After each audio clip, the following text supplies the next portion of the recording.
Hey guys, welcome back to Community Group Week.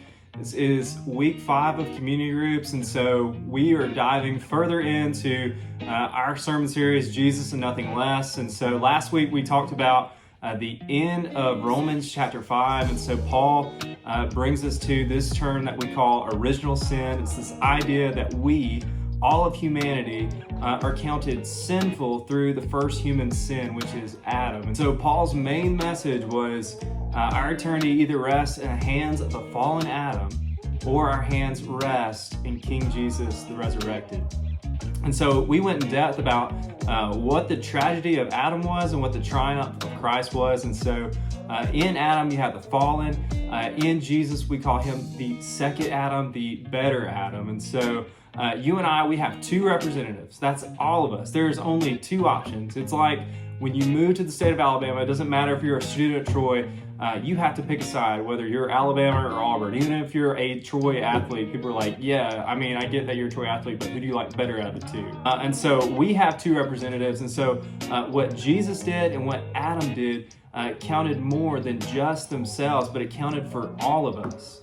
And so that's very different than you and I, because your sins and your wrongs and your disobedience don't get passed on to the entire human race. But when these 2 acted, when Adam acted and when Jesus did, that's exactly what happened. And so these 2 people stand for a much larger group of people than themselves. And so if sin is deeper than just me as an individual, that actually gives me so much better of a worldview than anyone else around me can understand. It explains why there is so much corruption in the world. It explains why something like the coronavirus could hit and kill over 1 million people across the world. So why is the world the way it is? It's because sin, sickness, and death came through the sin of man. And that one particular man was Adam. Imagine a tree and its roots. And so life comes out of the roots. But imagine if that tree was poisoned at the roots. That tree would rot from the inside out. And it would start with the roots and would go to every branch of that tree. And that's exactly what has happened with the sins of humanity. It was rotting from the start. And so a lot of us feel like we got the short end of the stick with that. We feel like, I don't understand why Adam has to be my representative. I don't get a pick in that. But what God was actually doing, it wasn't necessarily that it wasn't fair, but it was a loving thing for Adam to be our representative. It allows us to do this not just as individuals. So think about it. If you were going to pick a champion to run this course of life for you other than Jesus, you would probably pick someone like Adam, someone who walked with God in the garden, someone who got to name the animals, someone who didn't grow up in awkward stages and have to go through teenage years and middle school years, but someone who was created as a man, who was born without sin. None of us can say that other than Adam and Jesus.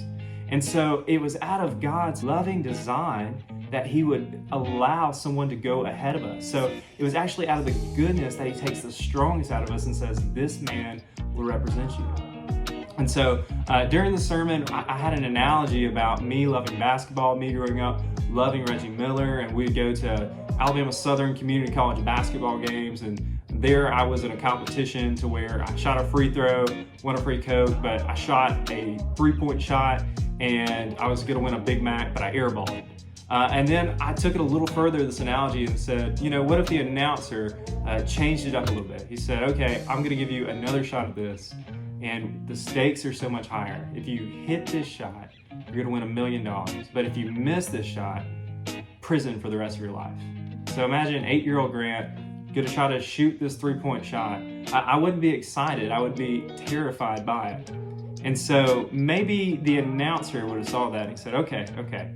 Luckily for you, Reggie Miller is at this community college basketball game, and he can shoot the shot for you. And so the reality is that 8-year-old Grant couldn't have made this 3-point shot. He would have airballed. And so our chances of winning is only for somebody else to take that shot for us. And so the glorious thing about what God is doing for us is by letting Adam take this shot, he was lovingly establishing the fact that somebody else could represent us. And so Reggie Miller, in the example, he took a shot. He goes up. I'm feeling so much better about him taking that shot than me, and he still bricks. And so Reggie's sad. I'm sad. We're both going to prison. But the announcer says, wait, one more thing.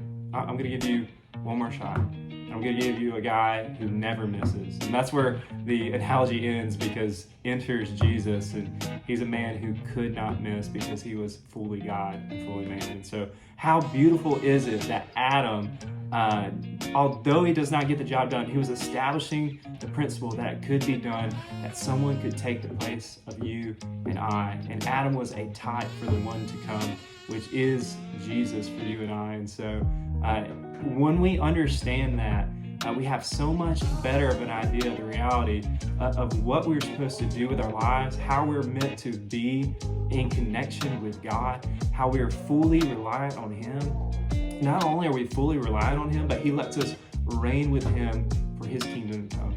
And so I hope this is a good start to conversations to come, and look forward to seeing all you guys really soon. Thanks, guys.